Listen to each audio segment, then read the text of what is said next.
Seguimos analizando para ustedes la hoja de ruta política recién trazada por la oposición desde el punto de vista constitucional. Lo estamos haciendo con el diputado Juan Miguel Mateus, diputado del Estado Carabobo, perteneciente a la bancada de la MUD y también militante del partido Primero Justicia.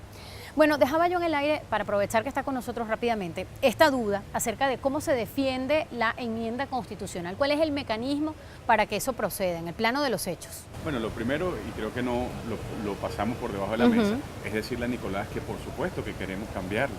Él defraudó al pueblo de Venezuela, su modelo fracasó y tenemos el sagrado derecho a la alternabilidad democrática, por eso todos los mecanismos.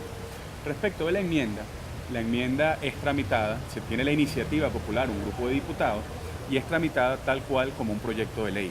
Es decir, se introduce cuentas, pasan 5 días hábiles para que luego pueda ser debatida en primera discusión, se debate en primera discusión, se envía a comisión, se redacta un informe, se aprueba en comisión, se reenvía a la plenaria y se aprueba en segunda discusión.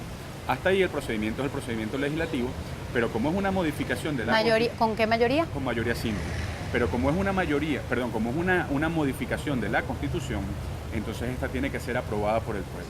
Una vez que es aprobada la enmienda por la Asamblea Nacional, el pueblo de Venezuela debe aprobarla en un referéndum aprobatorio y es lo lógico, por eso es que nosotros acudimos a el pueblo soberano como último juez de todo esto. Además, esto ya ha ocurrido en Venezuela.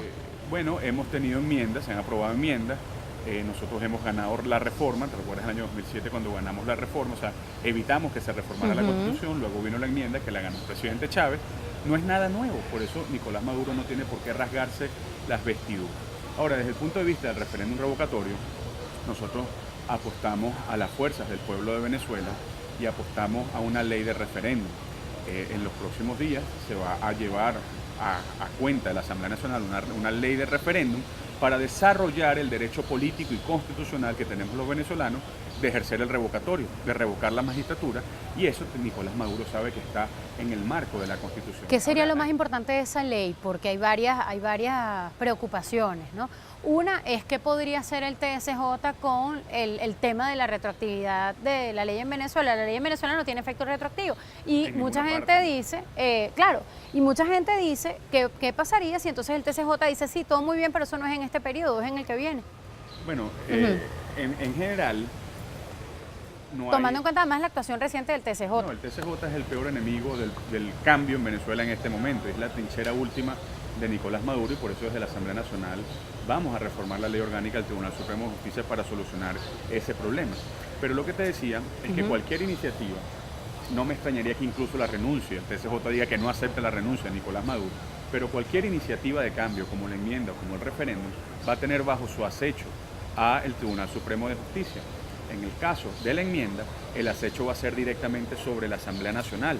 En el caso del referéndum, es más costoso para el Tribunal Supremo de Justicia porque es un acecho sobre el pueblo de Venezuela, sobre el electorado que acude a firmar sin miedo, porque ya no hay miedo. Ese precedente también existe, pero ya no hay miedo en este pueblo, nos lo dicen en cada momento, en cada recorrido, que firmarían con mucho gusto 1, 10, 40, 50 veces. Y el Tribunal Supremo de Justicia sencillamente, creo yo, que va a ser convertido en un perro que ladra, pero no muerde.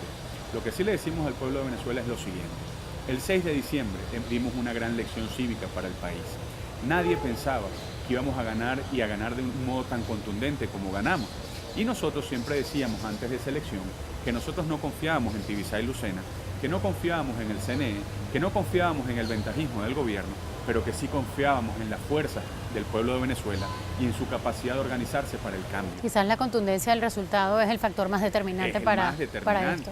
Y con esa experiencia yo creo que vamos a reeditar un nuevo triunfo ciudadano de este pueblo con la revocatoria de Maduro y con el cambio de gobierno. Quiero cerrar, diputado, con los lapsos. Es otra gran pregunta que se hace la gente. ¿Cuáles son los lapsos de todo esto? ¿En cuánto tiempo, para cuándo estaría prevista la convocatoria de consulta de todo esto? En el caso de la enmienda supondría por lo menos unos 3 meses para ser aprobada. En el caso del referéndum revocatorio, ya comenzamos con la recolección de la firma. Si no hay ningún inconveniente, en 4 meses podríamos estar formulando realizando el referéndum revocatorio, pero allí lo importante es lo siguiente.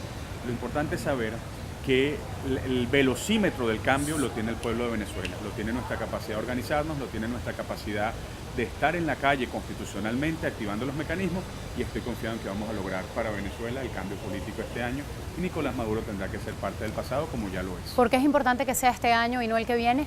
Porque Venezuela no puede permitirse más una situación como la que estamos viviendo. Cada día de Nicolás Maduro en el gobierno es un día de devastación y son años de reconstrucción institucional, económica, política y moral, y este pueblo ya merece y quiere algo distinto. En el momento en el que estamos conversando aquí en el Palacio Federal Legislativo, se me ocurre también cerrar recordando los hechos lamentables de agresiones que han sufrido los diputados aquí en el Palacio. Incluso acá donde estamos hubo grupos que lanzaron objetos contundentes, hay diputados lesionados por estar a las afueras solamente, en las cercanías donde estaban estos grupos afectos al oficialismo.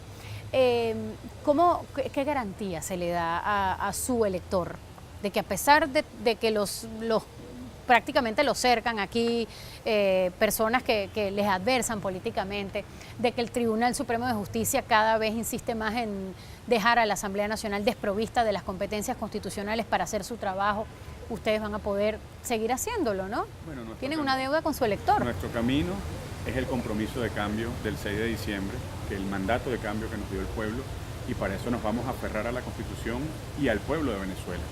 Eso de la violencia es muy curioso porque desde que nos instalamos en la Asamblea yo he recibido una patada, una pedrada, y también fuimos atacados junto al diputado Paparón y Millán. La semana pasada. La semana pasada. Nos fueron a sacar de un sitio donde estábamos almorzando. Pero es curioso porque la persona que me dio una patada hace 2 meses, me la acabo de encontrar ahorita en la esquina y me pidió disculpas. Me dijo, oiga, me está límite, le pido disculpas por esto, siga luchando por lo que piensa su conciencia. Ese es un ejemplo de cómo Venezuela puede echar hacia adelante, y esa es la Venezuela de la decencia a la cual yo apuesto, a pesar de que hay algunos interesados en que haya violencia, en que este país se siga incendiando, y esos interesados son Nicolás Maduro y su combo.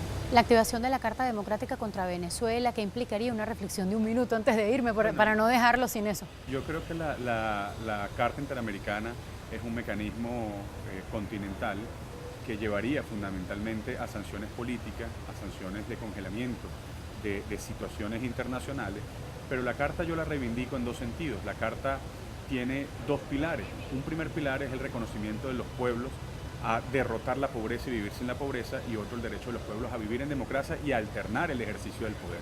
Y en Venezuela, derrotar la pobreza en este momento significa acabar el hambre, y alternar el poder significa revocar a Maduro. Le agradezco mucho su compañía. Muchísimas gracias. Y perdone la agenda sobrevenida al final, pero cuando tenemos un abogado constitucionalista, pues hay que aprovecharlo para responder las dudas de la gente. Ojalá quienes desde el punto de vista del oficialismo también tienen sus ideas y las defienden puedan estar con nosotros para escuchar sus argumentos también. Sí, muchísimas gracias. Precisamente porque somos promotores de la democracia y de la pluralidad. A usted le agradezco mucho su compañía y a usted la confianza en lo que hacemos aquí en Telecaribe. Infinitas gracias.